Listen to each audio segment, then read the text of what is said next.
Welcome to Legal Studies, and today we're going to be learning about the responsibilities of key personnel in a criminal trial. In particular, we're going to be learning about what the judge and the jury do.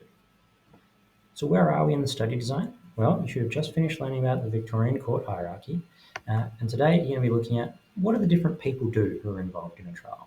The judge, the jury, the parties, the legal practitioners, what are their roles?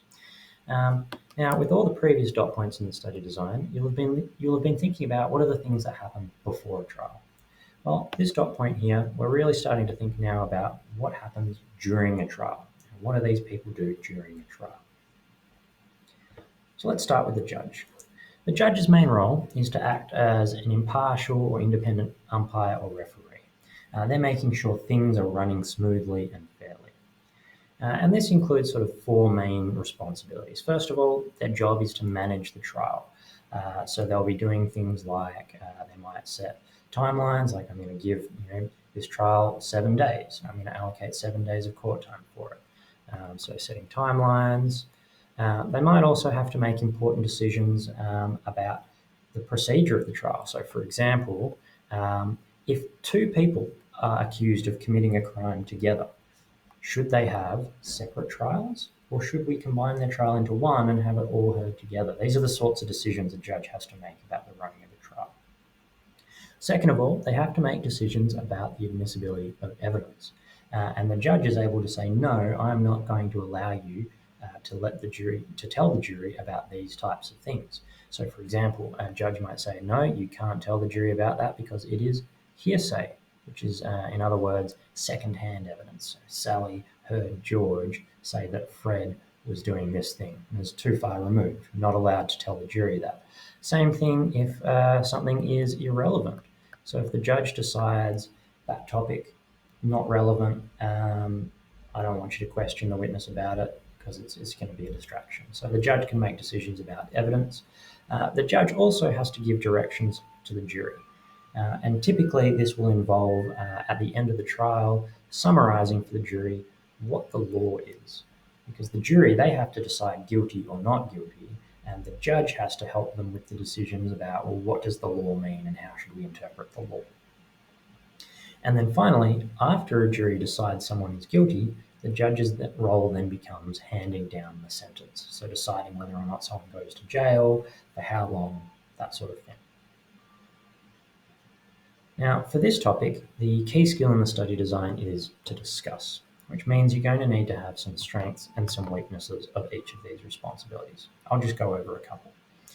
So, for example, the role of the judge in being impartial and unbiased, making sure they don't know who the accused person is, making sure they favour neither side too much, all of that responsibility to be impartial is one of the main ways that we ensure a fair trial for anyone who uses our legal system. So that's a real strength of the responsibilities of the judge. On the other hand, this sort of directly relates to one of the big weaknesses of the responsibility of the judge, which is because they are the most experienced person in the room, unfortunately, that experience goes to waste a lot of the time because they are not allowed to step in and help one side too much because they have to remain impartial. So even if, for example, someone is unrepresented, they don't have a lawyer to help them, because the judge has to remain impartial, unbiased, not helping one side too much, they can't jump in and help that person and tell them what questions to ask and things like that, because then the judge would no longer be remaining neutral. So it's both a strength and a weakness of the judge's role. Let's have a think now about what the jury does. Now, the jury is made up of, in a criminal trial, 12 members, and their main job is to decide on the verdict. So in other words, deciding is someone guilty or not guilty. Now, that's their main job. Now, when they're doing that, there's a couple of other responsibilities that they have to keep in mind. First of all, in making that decision, they have to remain objective. So in other words, we don't want them coming in with any particular bias. So if, for example, they come into the trial and they realize that the accused person is someone that they know, or a friend of a friend or something like that, they should declare that to the judge and remove themselves from the jury. So they've got to be objective, they've got to be unbiased. And then their other main responsibility is during the trial, they have to listen to and remember all of the evidence that comes out.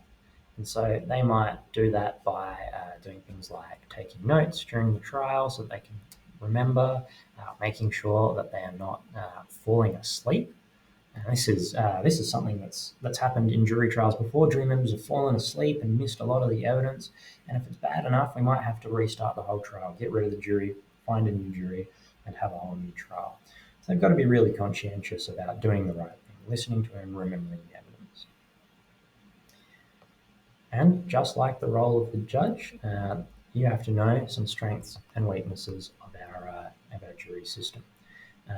So one of the strengths of our jury system is that it really promotes access, in particular by allowing members of the community to become part of the jury system and to see how our legal system operates.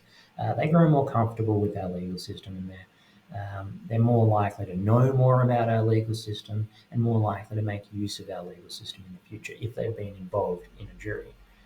On the other hand, juries, we might argue, maybe don't always do a good job of achieving equality, because we know that even though they're supposed to represent a cross section of the community, they don't always achieve that. For example, you might end up with a jury that is all women or all men, or a jury that is all white judging an Indigenous person. There's all sorts of examples in our legal cases of juries that are not really full representations of cross sections of our community. So that's it for the roles of the judge and the jury. And in our next video, we'll learn about the roles of the parties and the legal practitioners.